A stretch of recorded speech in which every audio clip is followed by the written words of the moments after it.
El viento seguía soplando sobre aquel campo.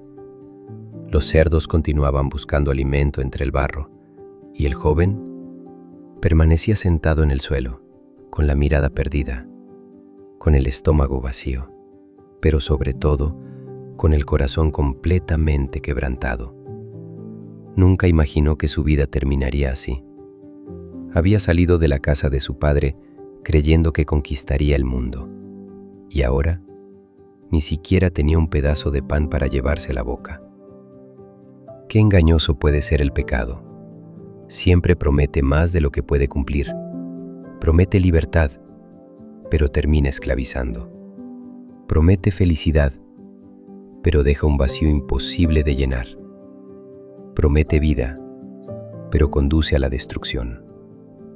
Mientras el joven permanecía allí, comenzó a recordar. Recordó los amaneceres en la casa de su padre. Recordó el aroma del pan recién hecho. Recordó las risas de los ciervos mientras trabajaban. Recordó la tranquilidad de dormir sin miedo. Y comprendió algo que nunca había valorado. Nunca había sido pobre. Había sido inmensamente rico. Y no lo sabía. Entonces, la Biblia dice algo extraordinario. Volviendo en sí, como si hubiera despertado de un largo sueño, como si por primera vez pudiera ver la realidad, y comenzó a hablar consigo mismo. ¿Cuántos trabajadores en la casa de mi padre tienen pan de sobra, mientras yo aquí me estoy muriendo de hambre? Aquellas palabras nacieron desde lo más profundo de su corazón. Ya no estaba pensando en riquezas, ni en fiestas, ni en aventuras. Solo quería volver a casa. Pero inmediatamente apareció otro pensamiento. ¿Cómo podría regresar? ¿Qué le diría a su padre? ¿Cómo miraría a los ojos al hombre que había despreciado? ¿Cómo volver después de haberlo perdido todo? Durante unos instantes, el orgullo intentó detenerlo, pero el hambre y el arrepentimiento fueron más fuertes. Entonces tomó una decisión. La decisión más importante de toda su vida. Se puso de pie, sacudió el polvo de sus ropas, respiró profundamente y comenzó a caminar. Mientras avanzaba por aquellos caminos, preparaba una y otra vez las palabras que diría al llegar. Las repetía en silencio, como alguien que teme olvidar la única oportunidad que le queda. Padre, he pecado contra el cielo y contra ti. No buscaba excusas, no culpaba a nadie, no decía, fue culpa de mis amigos, fue culpa de las circunstancias, fue culpa de la mala suerte.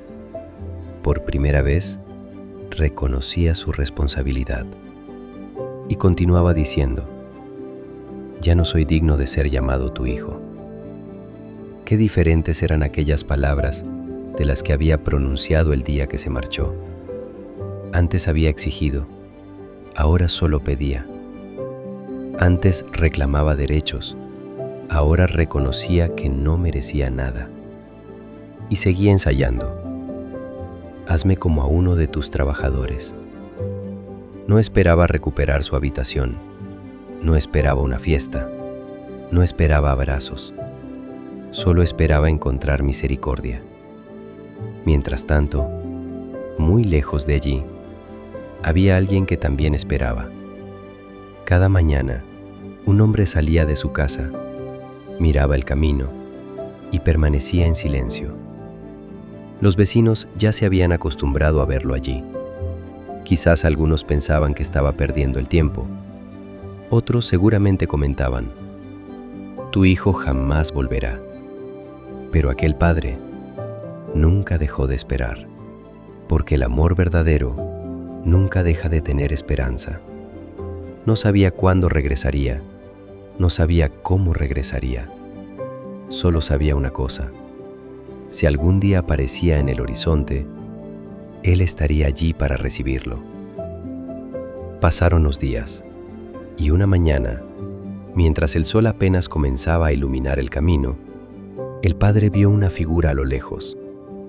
Era apenas una silueta, Caminaba lentamente, con la cabeza inclinada, con la ropa hecha jirones, con el cuerpo agotado. Cualquier otra persona habría visto a un desconocido, pero un padre reconoce a su hijo, incluso desde muy lejos. No necesitó acercarse, no necesitó preguntar. Su corazón lo supo antes que sus ojos.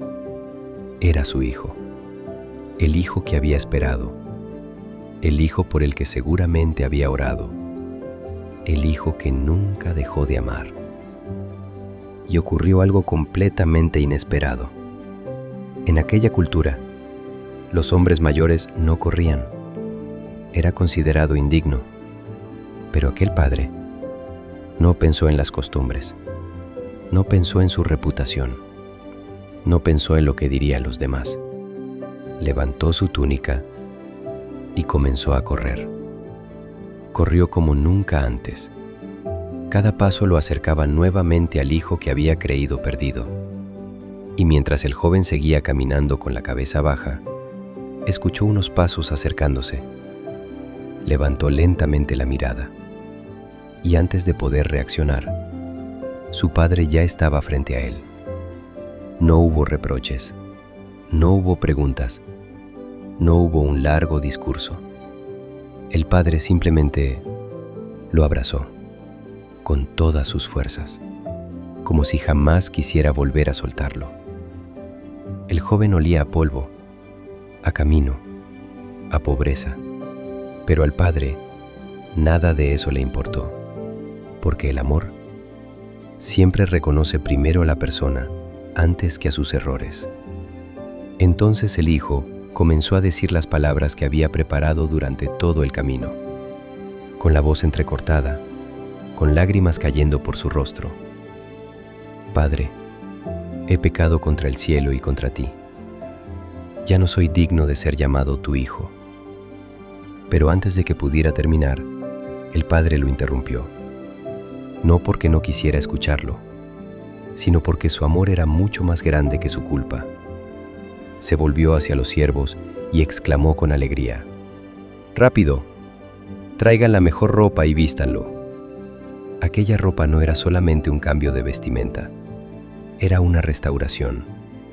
Era decirle delante de todos: «Sigue siendo mi hijo». Después dijo: «Pongan un anillo en su mano». El anillo representaba autoridad, pertenencia, identidad. No estaba recibiendo el trato de un trabajador. Estaba siendo restaurado como hijo. Y añadió: «Pongan sandalias en sus pies». Los siervos caminaban descalzos. Los hijos usaban sandalias. Con ese sencillo detalle, el padre estaba diciendo: «No vuelves como un empleado. Vuelves como parte de esta familia». Después dio una última orden. Una orden que llenó toda la casa de alegría. «Traigan el becerro más gordo. Mátenlo. Vamos a celebrar un gran banquete. Porque este hijo mío estaba muerto y ha vuelto a vivir. Se había perdido y ha sido encontrado». Y aquella casa, que durante tanto tiempo había conocido el silencio, volvió a llenarse de música, de risas, de abrazos y de esperanza. Porque cuando un hijo regresa al Padre, el cielo entero celebra.